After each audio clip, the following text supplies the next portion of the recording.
So on April 9th of this year, the White House dispatched its hapless cutout, then British Prime Minister Boris Johnson, to Kiev.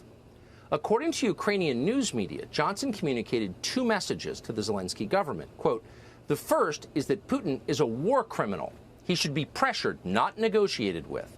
And the second is that even if Ukraine is ready to sign some agreements on guarantees with Putin, the West is not. In other words, who cares what the Ukrainians want? America and the UK demand total war with Russia, regime change war with Russia. And of course, the Ukrainians, caught in the middle, had no choice but to concede. So days later, the peace negotiations fell apart. This was virtually unreported at the time, but it was the turning point in the war in Ukraine. A war designed to topple Vladimir Putin, just like we toppled Saddam Hussein, and then hoping for the best afterward. That is clearly insane and dangerous. But that's where we are. And from that point on, everything changed.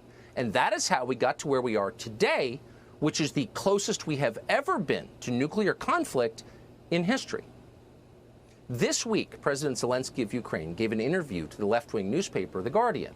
And in it, he casually called for the United States to nuke Vladimir Putin.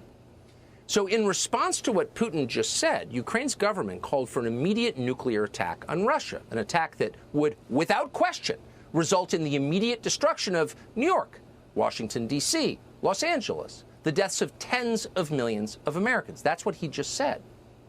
Sane people do not talk this way, ever. Only Tony Blinken and lunatics like Toria Nuland really want that.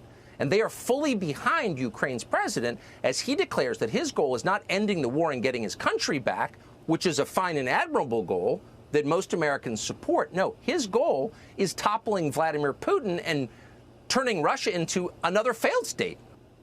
So a corrupt Eastern European authoritarian leader in a T-shirt is lecturing us about the community of nations. It's about regime change. Specifically, they're demanding a nuclear strike.